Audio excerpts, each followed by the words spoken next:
வாழ்க வளமுடன். அனைவருக்கும் சிவகரி அன்பான வணக்கம். இந்த வீடியோ எதை பற்றி பார்க்க போகிறோம், நிஃப்டி மற்றும் பேங்க் நிஃப்டி அடுத்த நகர் எப்படின்னு பார்ப்போம். அதுக்கு முன்னாடி சப்ஸ்கிரைப் பண்ணிங்க. வீடியோ பிடிச்சி லைக் பண்ணுங்கள், ஷேர் பண்ணுங்கள், கமெண்ட் பண்ணுங்கள். உடனுக்குடன் அப்டேட்டுக்கு டெலகிராம் லிங்க் டிஸ்கிரிப்ஷனுக்கு ஜாயின் பண்ணிங்க. சரி, வாங்க வீடியோக்குள்ளே போவோம்.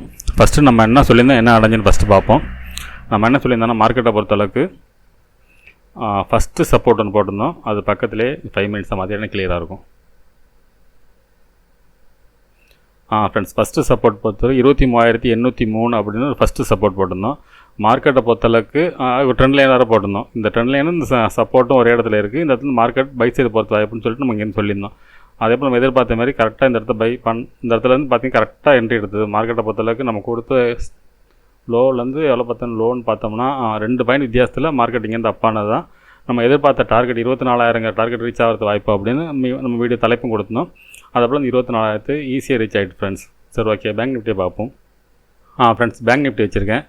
இப்போ பேங்க் நிஃப்டியில் பார்த்தோம்னா சொல்லியிருந்தோம்னா அதுக்கும் ஃபஸ்ட்டு சப்போர்ட்டுக்கு வாய்ப்பு ட்ரெண்ட் லைன் விளக்கமாக சொல்லியிருந்தோம். ஃபஸ்ட்டு காலையில் பார்த்தீங்கன்னா சப்போர்ட் எடுத்து ஒரு நல்ல மூவ்மெண்ட்ஸ் பார்த்தீங்கன்னா கிட்டத்தட்ட 52,600 கிட்டத்தட்ட 53,185 வரைக்கும் ஒரு ஃபாஸ்ட்டான ஒரு நல்ல மூவ்மெண்ட்ஸ் இருந்துச்சு. அதுக்கப்புறம் பார்த்தீங்கன்னா ஒரு செல்லிங் இருந்துச்சு. ஆனால் நம்ம நேற்று கொடுத்துருந்தோம், இந்த ட்ரெண்ட் லைன் பிரேக் பண்ண பட்சத்தில் மார்க்கெட் இறங்க வாய்ப்பு இருக்கும். ஆனால் இங்கே வந்து சப்போர்ட்டுக்கு வாய்ப்புன்னு சொல்லியிருந்தோம். இந்த ஜோனில் அதாவது 52,373 இந்த ரேஞ்சுக்குள்ளே வந்து சப்போர்ட் இருக்குன்னு சொல்லியிருந்தோம். ஆனால் மார்க்கெட்டை பொறுத்தளவுக்கு அப்சைடு போயிட்டு இப்போ இந்த ட்ரெண்ட் லைன் பிரேக் பண்ணிடுறாங்க. இப்போ போட்டு டே கேண்டில் செட்டப் படி பேங்க் நிஃப்டியை பொறுத்தளவு வீக்கான செட்டப் தான் போட்டுருக்காங்க. ஆனால் நிஃப்டி ஸ்ட்ராங்காக இருக்குது. அதனால் நாளைய பொறுத்தளவுக்கு மார்க்கெட் சைட்வேஸ் இருக்கிறதுக்கான வாய்ப்பு அதிகமாக தெரியுது ஃப்ரெண்ட்ஸ். சரி, ஓகே, நம்ம நிஃப்டிலேருந்து பார்ப்போம் என்ன மாதிரி மூவ்மெண்ட்ஸ் இருக்க வாய்ப்புன்னு. ஃப்ரெண்ட்ஸ், நிஃப்டி சார்ட் வச்சுருக்கேன். ஃபஸ்ட்டு எல்லாம் ரிமூவ் பண்ணிவிடுவோம். இப்போ நம்ம டே கேண்டில் வச்சு ஒரு விளக்கம் சொல்கிறேன். ஃப்ரெண்ட்ஸ், பார்த்தீங்கன்னா டே கேண்டில் வச்சுருக்கேன். டே கேண்டில் பொறுத்தளவுக்கு அடுத்தடுத்து வெறும் புல்லிஸ் கேண்டில் கண்டினியூவாக பார்த்தீங்கன்னா புல்லிஸ் கேண்டில் போட்டுருக்காங்க. ஆனால் இந்த புல்லிஸ் எவ்வளோ தூரம் போக வாய்ப்புனா நம்ம 24,000 டார்கெட் கொடுத்துருந்தோம். இப்போ இந்த டார்கெட் ரீச் ஆகிடுச்சா, எது எப்படி ரீச் ஆகிடுச்சு காரணம் சொல்கிறேன் பாருங்களேன். இப்போ இந்த ஹையும் இந்த சிங்கோட ஹையும் வச்சிங்கன்னா கிட்டத்தட்ட இது ரீச் ஆகிட்டு ஸ்பாட்டில் அதே ஃபீச்சரில் பார்த்தீங்கன்னா அது ஒரு டைப் அதையும் காட்டிடுறேன். அதனால தான் இந்த 24,000 டார்கெட் நான் திருப்பி சொல்லிக்கிட்டே இருந்தேன். ஃப்ரெண்ட்ஸ், இது வந்து நிஃப்டியோட ஃபீச்சர் சார்ட் படி பார்த்தோம்னா மார்க்கெட்டை பொறுத்தளவுக்கு இந்த ஹைக்கும் இந்த ட்ரெண்ட் லைன் கிளியராக அவன் வந்து இண்டிகேட் பண்ணிட்டான் மார்க்கெட் இதுக்கு மேலே நகர வாய்ப்பு இல்லைங்கிற மாதிரி. இப்போ இந்த ட்ரெண்ட் லைன் பிரேக் பண்ணால் மட்டும் தான் மார்க்கெட்டால் போக முடியும். ஆனால் இந்த இடத்துல டக்குன்னெலாம் போக வாய்ப்பு இல்லை.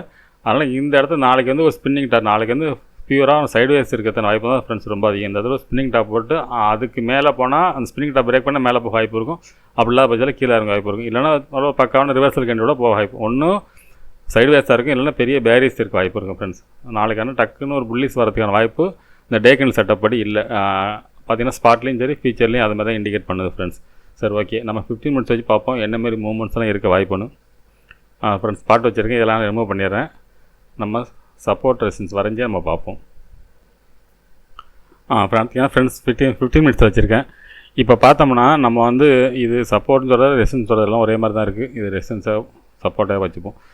இந்த 24,036 விட்டுருங்க.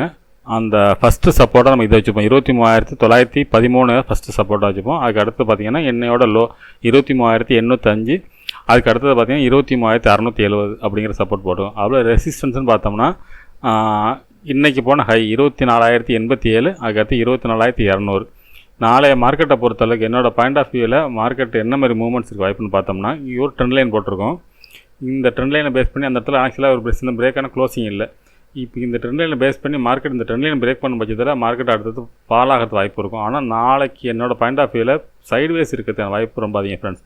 அதாவது இந்த ஃபஸ்ட்டு சப்போர்ட் அதாவது 23,913க்கும் இந்த 24,087க்கு இடையில மார்க்கெட் வந்து இந்த 150 பாயிண்ட் இருக்குது. இந்த ரேஞ்சுக்குள்ளே இருக்க வாய்ப்பு இருக்கும். இருந்தும் ஸ்பின்னிங் டாப் கேண்டில் போட்டால் மறுநாள் என்ன அது எந்த மாதிரி போடுதோ அதுக்கு நம்ம முடிவு பண்ணலாம்.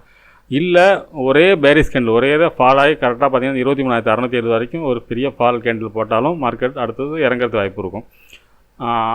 ஆனால் அந்த 24,200 பிரேக் பண்ணிட்டு மறுபடியும் அடுத்தது பார்த்திங்கன்னா மறுபடியும் புல்லிஸ் போகிறது வாய்ப்பு இருக்கும். இது பிரேக் பண்ணும் பட்சத்தில் இது பிரேக் பண்ணுறதுக்கான வாய்ப்பு கம்மியாக தெரியுது. ஆனால் பேங்க் நிஃப்டி கிளியராக இல்லை. அதனால் வந்து இந்த இடம் பிரேக் பண்ணுறதுக்கான வாய்ப்பு கம்மியாக தான் எனக்கு தெரியுது.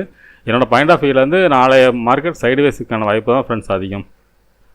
சைட்வேஸ் இல்லைனா டவுன், இது ரெண்டுக்கு தான் வாய்ப்பு அதிகமாக தெரியுது ஃப்ரெண்ட்ஸ். ஆனால் புல்லிஸ்க்கு போகிறதுக்கான செட்டப் இது வரைக்கும் இருக்கிற மாதிரி தெரியல. அந்த மாதிரி தான் முடிச்சிட்டாங்க. அதுக்கான டார்கெட் எல்லாம் முடிஞ்சிருச்சு. வேணால் இந்த இடத்துல வேணால் ஒரு ட்ரெண்ட் லைன் இதை அப்படி பேஸ் பண்ணி பார்க்கலாம் வரேன் ஃப்ரெண்ட்ஸ். இதையும் இது இந்தமாரி ஒரு சேனலாக வேணால் மூவ் ஆகலாம். இதை தொட்டுட்டு வேணால் திரும்பி கீழே விழுந்து இதுமாரி சேனல் மூவ்மெண்ட்ஸில் வேணால் இது தொட்டு இப்படி இருக்கலாம். இந்த ஏரியா விட்டு வெளில வந்தால் மட்டும்தான் ஒன்று இந்த பிளாக் லைன் விட்டு மேலே போகணும், இல்லைனா இந்த ப்ளூ லைன் விட்டு கீழே வரணும். இதுக்கு இடம் இருக்கும் பட்சத்தில் அப்படி சைடுவேஸாக அப்படியே சைடுவேஸ் அப் ட்ரெண்டாக இருக்கலாம், இல்லைனா இந்த சேனலில் பிரேக் பண்ணால் கீழே விழுகிறது வாய்ப்பு இருக்கும் ஃப்ரெண்ட்ஸ். சரி, ஓகே ஃப்ரெண்ட்ஸ், பேங்க் நிஃப்டியை பார்ப்போம். ஃப்ரெண்ட்ஸ், பேங்க் நிஃப்டி சார்ட் வச்சுருக்கேன். ஃபஸ்ட் எடுத்து ரிமூவ் பண்ணிவிடுவோம். இப்போ நம்ம டே கேண்டில் வைப்போம், கிளியராக தெரியும் உங்களுக்கு.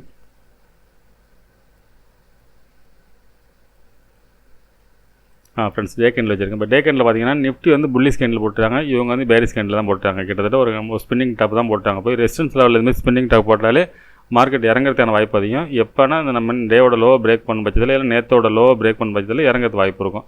அப்படி இல்லாத பட்சத்தில் நேற்றோட லோவுக்கும் இன்றைக்கோட ஹைக்கு இடையில மார்க்கெட் இருக்கிறது வாய்ப்பு இருக்கும்.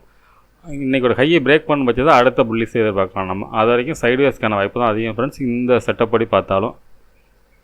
ஃப்ரெண்ட்ஸ், நம்ம 15 மினிட்ஸ் வச்சு பார்ப்போம் என்ன மாதிரி நடக்க வாய்ப்புன்ட்டு. ஃப்ரெண்ட்ஸ், பார்த்தீங்கன்னா 15 மினிட்ஸ் வச்சுருக்கேன். இப்போ பார்த்தீங்கன்னா ஃபஸ்ட்டு சப்போர்ட்னு பார்த்தோம்னா 52,639 இன்னையோட டேயோட லோவும் அதான் ஃபஸ்ட்டு சப்போர்ட்டாக இருக்கும். அதுக்கடுத்து பார்த்தீங்கன்னா 52,373, அதுக்கடுத்து 51,957, 51,565, 51,138 சப்போர்ட் அதிகம் போட்டிருக்கேன். ஏன்னா பாலானா பெருசாக இறங்க வாய்ப்பு இருக்கும். அதுபோல் ரெசிஸ்டன்ட்டு எடுத்துகிட்டோம், இன்றைக்கி போன ஹை தான் 53,180, அதுக்கடுத்து 53,500, 54,000 போட்டிருக்கோம். என்னோடய பாயிண்ட் ஆஃப் வியூவில் மார்க்கெட்டை பொறுத்தளவுக்கு இந்த 52,373க்கும் ஃப்ரெண்ட்ஸ் புதுசாக ரெசிஸ்டன்ஸ் ஒன்று போட்டிருக்கேன் 52,957. என்னோடய பாயிண்ட் ஆஃப் வியூவில் மார்க்கெட்டை பொறுத்தளவுக்கு இந்த செகண்ட் சப்போர்ட்டுக்கும் ஃபஸ்ட்டு ரெசிஸ்டன்ஸுக்கு இடையில கூட மார்க்கெட் இருக்க வாய்ப்பு இந்த மாதிரி தான் இருக்க வாய்ப்பு இருக்கும் ஃப்ரெண்ட்ஸ். ஒருவேளை இதில் எந்த டைரெக்ஷனில் மார்க்கெட் பிரேக் ஆகுதோ ஒன்று செகண்ட் சப்போர்ட்டை பிரேக் பண்ண பட்சத்தில் மார்க்கெட் இறங்க வாய்ப்பு இருக்கும். அதை போல் ஃபஸ்ட்டு சப்போர்ட்டை பிரேக் பண்ண பட்சத்தில் அடுத்தது ஒரு ரேலி இருக்க வாய்ப்பு இருக்கும். ஆனால் மேலே போகிறத வாய்ப்பு ரொம்ப கம்மியாக தான் தெரியுது. அப்படி மேலே போனாலும் அவளை கன்ஃபார்மாக மேலே போயிருமான்னு சொல்ல தெரியல. ஏன்னா அதுக்கு அடுத்தது பார்த்திங்கன்னா 180 பிரேக் பண்ணணும். இந்த இன்றைக்கி போன ஹையை பிரேக் பண்ணுற ஒரு இடம் கூட இடைஞ்சலாம் இடமா தான் தெரியுது என்னை பொறுத்தளவுக்கு. இந்த கேண்டில் செட்டப் படி ஸ்பின்னிங் டாப்பு நாளைக்கும் பார்த்திங்கன்னா ஒரு ஸ்பின்னிங் டாப் ஒரு கன்ஃபர்மேஷன் கேண்டில் போட்டு தான் இறங்க வாய்ப்பு இருக்கும். இல்லை ஒரு பெரிய பேரியஸ் கொடுத்து கீழே இறங்கிறது வாய்ப்பு இருக்கும் ஃப்ரெண்ட்ஸ். அப்படி தான் இன்னொரு கிளியராக சொல்லிக்கிற மாதிரி பேங்க் நிஃப்டி முடியல, அதனால தான் நம்மளால் குழப்பமாக இருக்குது. நிஃப்டியும் ஒரு டார்கெட் ரீச் ஆகிடுச்சு. இவனும் வந்து பார்த்திங்கன்னா ஒரு ஸ்பின்னிங் டாப் போட்டு ஒரு பேரிஸ் கேண்டில் செட்டப் போட்டிருக்கான். அதன் வகையில் பார்க்குறப்ப மார்க்கெட் இறங்கிறதுக்கான வாய்ப்பு அதிகமாக ஒழிஞ்சு ஏறதுக்கான வாய்ப்பு கம்மியாக தான் தெரியுது. இறங்கிறதுக்கு தான் நம்ம சொல்கிறது அதிகமாக தெரியுது. அதுபோல் ஸ்ட்ராங் சப்போர்ட்னா இந்த இடத்த எடுத்துக்கலாம். 51,957 52,000 ஏரியா வந்தாலும் மார்க்கெட் அப்சைடு போக வாய்ப்பு இருக்கும். ஒன்று இந்த இடத்த பிரேக் பண்ணால் இங்கே சப்போர்ட் எடுக்க வாய்ப்பு இருக்கும். ஆனால் மார்க்கெட் இறங்குன்னு முடிவு பண்ணுறப்ப பெரிய பேரிஸ் கூட தான் இருக்குவாங்க. அதனால் ஒன்று இந்த சைடுவேஸாக இருக்கும், இல்லைனா நாளை பொறுத்தவரை சைடுவேஸ் தான் ஃப்ரெண்ட்ஸ். அதிகமாக சொதப்பலான ஒரு ப்ரெடிக்ஷன் இருந்தாலே மார்க்கெட்டை பொறுத்தளவுக்கு சைடுவேஸ்க்கு தான் வாய்ப்பாங்க ஃப்ரெண்ட்ஸ். சரி, ஓகே ஃப்ரெண்ட்ஸ், நம்ம அடுத்த வீடியோ சந்திப்போம். நன்றி, வணக்கம்.